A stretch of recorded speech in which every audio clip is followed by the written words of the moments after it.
The phone call came on a Tuesday afternoon. I was reviewing quarterly reports when Mom's name lit up my screen. "Lila, honey, we need to talk about the wedding." Her voice sounded strange, distant. "Of course. I already picked up my dress. That's what I'm calling about." She paused. "You can't come to the wedding." My pen stopped mid-stroke. "What?" "It's a high society event. Victor's business partners will be there. Senators." Another pause. "You wouldn't fit in." The words hit like ice water. "I'm your daughter. You were my daughter. Now you're an embarrassment I can't afford." Her voice turned crisp.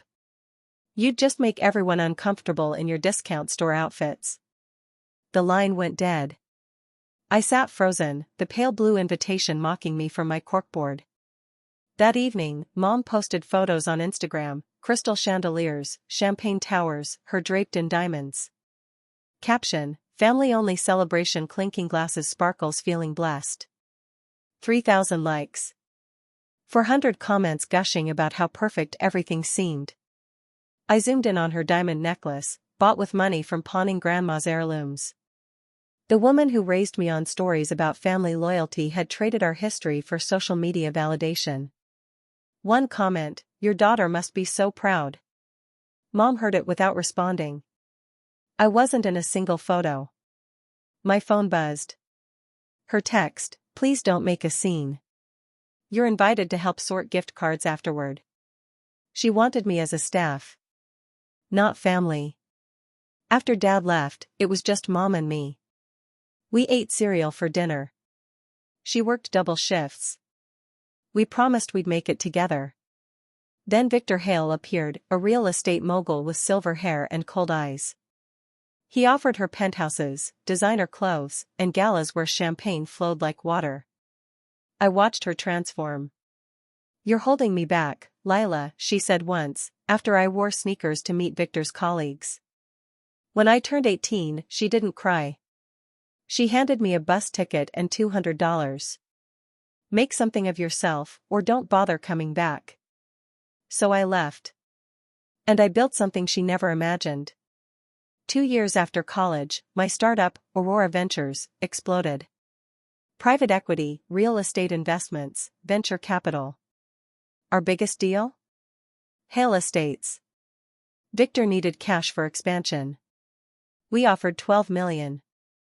I personally invested $2.7 million for a 12% stake. Strict confidentiality clauses protected investor identities.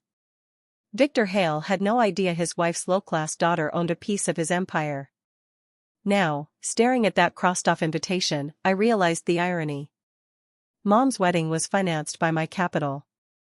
I pulled up the Hale Estates file and smiled. Karma was about to RSVP yes. Jordan knocked on my office door. "You okay?"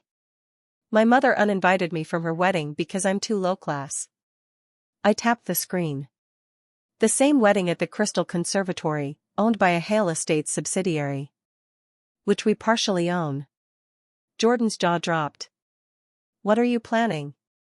"Did you know Hale Estates has mandatory quarterly investor dinners? All major stakeholders must attend." "When's the next one?" 3 days before her wedding. I spotted Mom at Celestial Boutique the following week. She stood with designer Francesca Moreau, laughing. "My daughter thinks she can show up looking like a receptionist." Mom sipped champagne. "I told her to dress subtly once, and she arrived in polyester." Francesca gasped. "No. I'm hosting the wedding of the century, and I can't have her embarrassing us." I slipped toward the exit, face burning, clutching my $800 Francesca Moreau blazer. Let her keep thinking I'm beneath her. For now. The investor dinner invitation arrived, June 10th, 3 days before the wedding. I typed, confirmed. Aurora Ventures CEO will attend.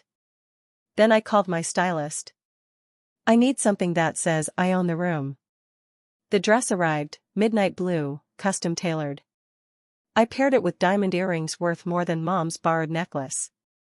Jordan asked, "What are you going to say to her?" Nothing.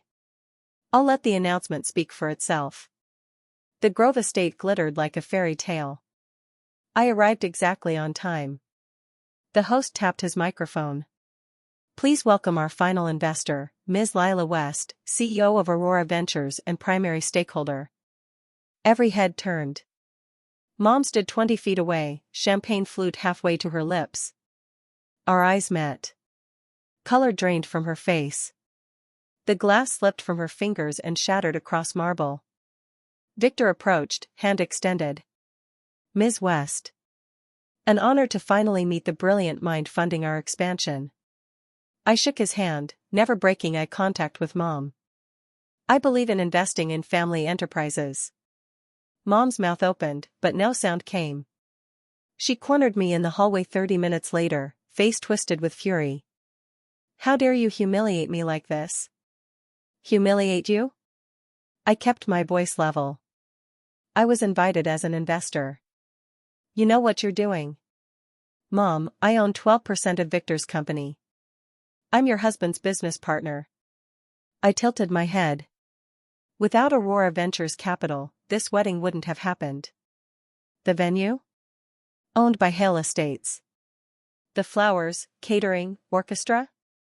All paid with credit lines backed by my investments. She stepped back, speechless. So no, Mom. I won't ruin your wedding. But remember who's paying for it. Jordan burst into my office the next morning. Have you seen the vendor reports? 3 major payments were delayed. Wedding vendors, florist, caterers, venue, they're all calling about overdue invoices. I pulled up my laptop. Hale Estates was hemorrhaging cash. Victor had overextended, using projected revenue to fund current expenses. Without our next capital infusion, vendors won't get paid, Jordan said. He's juggling payments, using new credit to cover old debts. I leaned back. My mom's perfect wedding is held together by borrowed money and my good faith. What are you going to do? Renegotiate some terms. Victor's assistant Felix called that afternoon. Mr. Hale was wondering if you'd accelerate the next funding installment. Why would I do that? Silence. Then, between us? Hale Properties is in trouble. Without your capital injection, everything collapses. I'm aware. I paused. Tell Victor I'll discuss terms. But no funds were released until after the wedding investor audit. But that's the day after the ceremony. Exactly. I hung up. Let them walk down that aisle knowing their perfect day balanced on a knife's edge I controlled. I rewrote the funding agreement that night. You're adding a mandatory post-wedding audit? Jordan read over my shoulder. That means no money moves until you personally review all expenses. I'm protecting my investment. If Victor used company funds for personal wedding expenses, I can freeze future disbursements. Your mom's going to lose her mind. She told me I was too low class to attend her wedding. Now she'll walk down the aisle knowing I hold all the cards. I signed the document. Send this to Victor's legal team. I watched Mom at brunch 3 days before the wedding. She sat with society friends, picking at salads. These vendors are completely unprofessional, Mom complained. Payments keep getting delayed. Her friend made sympathetic noises. How tacky. Victor says it's just banking logistics, but if something goes wrong, I've planned everything perfectly. I sipped coffee behind my newspaper, smiling. Every delayed payment, every vendor complaint connected to one thing, my renegotiated terms. Victor couldn't access funds without my sign-off. And I was taking my time. Mom's social media went into overdrive. Just 4 days till I marry the love of my life, gemstone sparkles. Wedding dress fitting was perfection, bride with veil. Each post got thousands of likes. Hundreds of comments from strangers congratulating her. I created a burner account and commented, "Can't wait to see how everything turns out." She heard it immediately. Jordan texted, "You're enjoying this too much." I replied, "I'm enjoying this exactly the right amount." She wanted a perfect wedding. I'm giving her one she'll never forget. At this point, let me ask you, what would you have done? If your mother uninvited you, called you too low class, then you discovered you were funding her husband's empire, would you have walked away? Or stayed and waited for the perfect moment? Tell me in the comments. Because I chose the second option. It wasn't about revenge. It was about truth. Mom built this perfect image on money I invested, credit I backed, and a daughter she erased.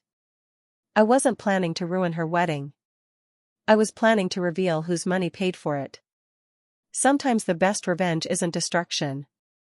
It's a revelation. Victor's lawyer called the day before the wedding. We need your signature on funding release forms. Tonight. Several vendors require immediate confirmation. I paused. Tell Victor I'll be there at 8 o'clock during the rehearsal dinner. I'll sign in front of guests, complete transparency for investor relations. Perhaps somewhere more private. 8 o'clock in the main dining room. Or the papers don't get signed. Your choice. I arrived in a black cocktail dress and those diamond earrings. Mom's face when I walked in was worth everything. The wedding day arrived with perfect weather. The crystal conservatory looked magazine perfect, white roses, crystal chandeliers, string quartet. I stood in back, watching. My investor status gave me venue access, security couldn't stop me. Then I saw the coordinator rush to Victor, face pale, whispering urgently. Victor's expression froze. He pulled out his phone, typed frantically.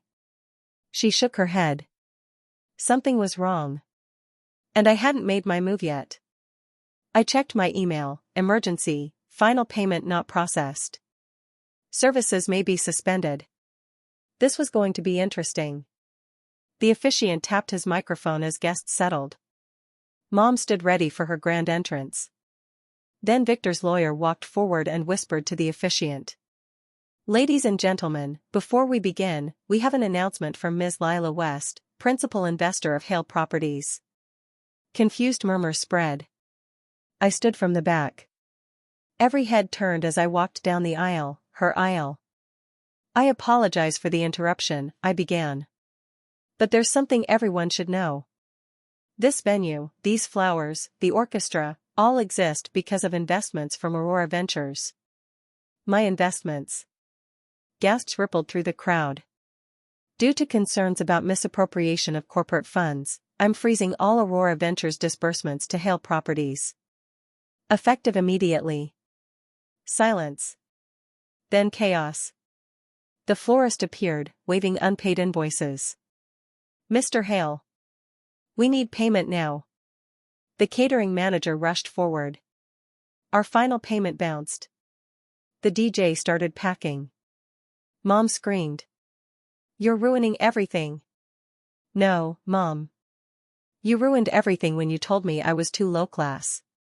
I kept my voice calm as cameras flashed. I'm just showing everyone what class really means. She lunged toward me, but Victor caught her. Her veil snagged and ripped. A photographer captured it, Mom's face contorted in rage, veil tearing, me composed before 300 witnesses. I invested $2.7 million in your husband's company, I continued. Every luxury you enjoyed was built on my capital. And you treated me like I was beneath you. By morning, the story exploded everywhere. Bride's wedding collapses after daughter investor pulls funding. $2.7 million investor crashes mother's wedding. Photos spread like wildfire, Mom's torn veil, her furious face, me standing calm. Comments were ruthless, she got what she deserved. Imagine disowning your daughter then finding out she owns your lifestyle. Victor called 17 times before I answered. The company is collapsing. Partners pulling out. My reputation. Should have thought about that before letting your wife erase her daughter. I'll do anything. Anything? Start with a public apology. Both of you. On camera. The press conference was packed. Victor and Mom sat looking aged overnight. We deeply regret the mistreatment of Ms. Lila West, principal investor, and my stepdaughter, Victor said. Mom's voice cracked. Lila, I was wrong. I let social pressure make me forget what matters, family. I told you that you weren't good enough, when the truth is, I was never good enough for you. Tears streaked her makeup. When my turn came, I looked into cameras. Class isn't in designer labels or guest lists. It's in character, integrity, and how you treat people when you think no one's watching. The room erupted in applause. Over 2 weeks, Hale Properties hemorrhaged value. Partners withdrew. Investors fled. Mom called daily. I let them go to voicemail. Lila, please. We've lost everything. The penthouse, they're taking it. I'm so sorry. Messages grew desperate. Everyone's turned their backs. You were right, I chose status over you. Now I have nothing. Finally, day 16, I don't expect forgiveness. I just want you to know that losing you hurts more than losing everything else. I was a terrible mother. You deserved better. Her voice broke completely. I made a call to my legal team. Aurora Ventures acquired Hale Properties quietly through a shell company. The crown jewel? The penthouse where Mom had looked down on me. It became Aurora Ventures' new headquarters. When I walked through those doors as the owner, I thought about that phone call, "You're too low class for my wedding." Now I was signing their eviction papers. Are you really going through with this? My assistant asked. The papers included 30 days' notice, relocation assistance, and a generous settlement. Yes. They need to understand that actions have consequences. I signed. Even from family. What about your mom's calls? I looked at the logs of 43 missed calls. Sent her a meeting request. Here. Next Friday. Mom arrived dressed simply, no designer labels, no diamonds. She stopped when she saw me behind the desk. This was our penthouse. It's Aurora Ventures headquarters now. I gestured to a chair. The settlement is generous. More than we deserve, she said quietly. I slid an envelope across. $50,000. Separate from the settlement. A gift. Her hands shook. When she saw the amount, tears fell. Why? After everything. Because you're still my mother. And I refuse to kick people when they're down, even when they deserve it. I stood. But we're not going back. This is mercy, not reconciliation. She nodded, unable to speak. Read the memo line. Through tears, she read, "For when you remember what love costs." 6 months later, I hosted Aurora Ventures charity gala in that same ballroom. 500 guests filled the space. A reporter approached. Ms. West, what drove your remarkable success? I glanced across the room. Mom sat in back, not as a guest of honor, but as a volunteer helping the auction. She'd asked to help, I'd let her. Our eyes met. She gave a small, sad smile. Being told I wasn't good enough, I answered. That rejection became fuel. Do you regret how things unfolded? I regret that it had to happen. But I don't regret standing up for my worth. And your mother? I watched Mom arrange auction items, hands no longer adorned with diamonds. She'd taken a nonprofit job. Small apartment. Humble life. She called weekly, I answered half the time. We're working on it. Reconciliation isn't instant. It's earned through changed behavior. She's trying. What advice would you give others facing family rejection? That your worth isn't determined by who recognizes it. Build your own success, your own definition of class. The best response to being called too low class is to rise so high they have to look up to see you. Applause erupted. Later, Mom approached. Thank you for letting me help tonight. You did good work. I know I can't undo the past. No. But you're here. You're trying. That counts for something. I paused. Small steps, Mom. She nodded through tears. Small steps are more than I deserve.